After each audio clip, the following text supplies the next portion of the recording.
Hi, my name is Maria Loy with FinancialJuneteenth.com, and today we're having a very exciting conversation about intellectual property. So I'm having this conversation with my good friend I've known for quite a while now, attorney John Lindsay. How are you, John? Great. How are you? I'm well, thank you. Thank you so much for joining us for this conversation. So, can you kind of tell our audience who you are and what you do? Well, my name is John Lindsay. I'm an intellectual property attorney, and I'm based out of Dallas, Texas. In my case, I'm, of course, provide services in the patent, trademark, copyright, and trade secret arena. Okay, wow. So, what is intellectual property? Exactly what is that? Well, that's a good question and not necessarily one that's easy to answer, but a summary answer is it's generally thought of as property that emanates from the mind. It's intangible property, perhaps very loosely thought of as ideas, although legally you need to be more specific than a broad idea. But simply put, that's one way that intellectual property can be thought of. Okay, so can you give us like maybe three examples of intellectual property? Sure. So the first step that you want to take is define what is intellectual property in a certain business context. So different businesses, of course, have different value propositions that they provide to customers. So the first step that you want to say is, what are the assets of the business? What would I be angry about if a competitor was to usurp this specific asset of our business? So that's the starting prism or view in which you look when you start the intellectual property analysis. And so the most common three types of intellectual property are patent, copyright, and trademark, and trade secret also provides value as well too. Mm, So the question is, what assets of the business might fit into each one of these categories? So you start saying, what is valuable in my business? The people. Well, of course, in and of itself, you cannot protect, of course, people, but of course, those people provide valuable assets to the business. Maybe they mm-hmm, provide a critical product, for example, of the business. There's a new widget, or in my case, I happen to be a pending of a car-to-car signaling technology. So mm, that would be what people would be writing a check for. So that's a specific technology. It's a new innovation. So in that case, generally, when you think new products and processes of a technical nature, then you'll at least start the conversation in the patent realm. mm-hmm, So let's look at some of the other realms. When you start thinking of branding, for example, Twitter, even though that's a technical company, just the name alone has value. When people think of technology, we think of Twitter, we think of IBM, Microsoft, Google, all mm-hmm, these other companies, and that name alone, independent of all the technologies to which these companies are associated with, that alone has value. When the name Twitter, for example, or Skype is behind a product, people will pay attention because of the brand equity that's associated with them. So Twitter would be angry if another company was to use that name. So mm. that is something that they want to protect. And we start the conversation in the realm of trademark. Okay, The other very interesting. and the other is what we're doing now. We're creating content that Mm-hmm, will be on the website, and that the basis of conversation of intellectual property surrounding it is copyright. This is something that you've initiated this interview. It will be posted on the website to provide valuable information to the people on the website. And of course, it would be quite fallacious of someone to take this video, post it on their own website, and pass it right. off on as their own. That would be pretty disreputable. So we at least start the realm of discussion in copyright. Then we look at other what's called trade secret, which is generally speaking proprietary information, and the people who subscribe to your site. You have customer lists and people that want the information that your Mm-hmm, site provides, and they fit within a certain demographic, and you've earned their information.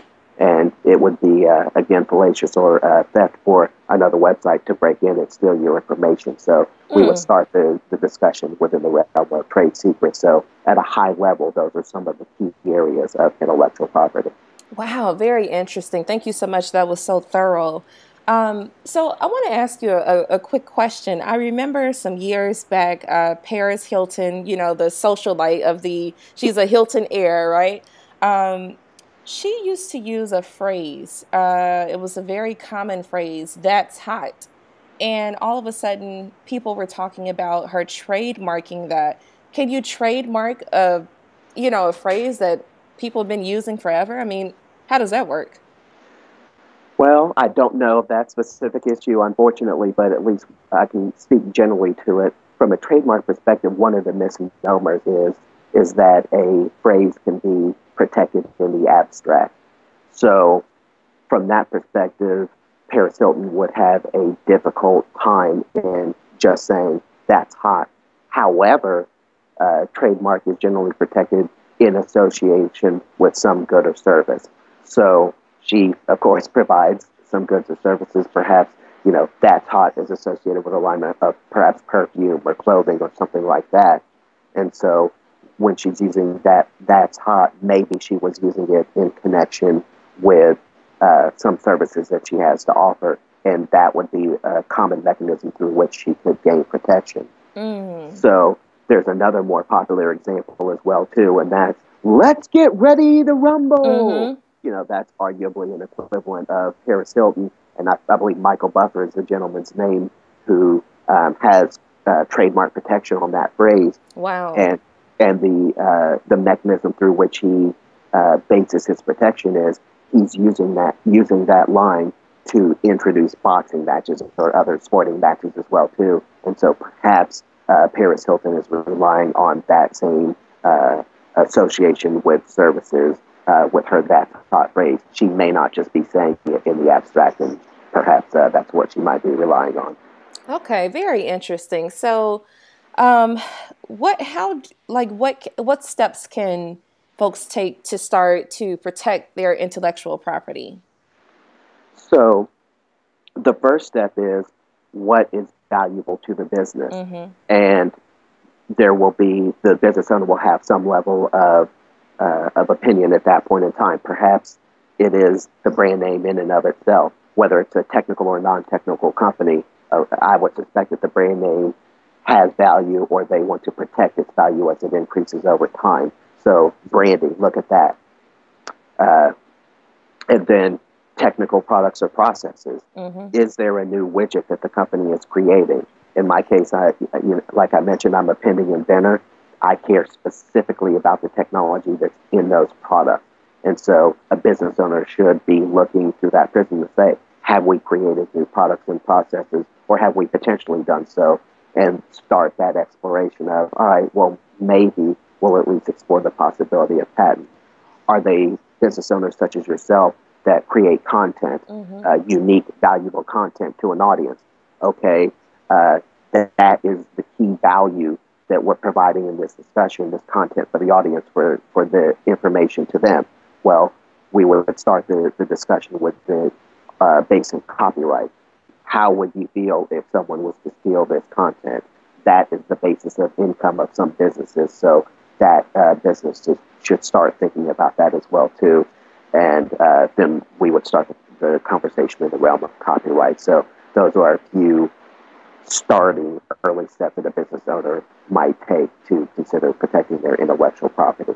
Okay, John, thank you so much for this great information. If our audience members want to get in contact with you, do you have a website or a social media page where folks can come and ask you some questions and work with you eventually?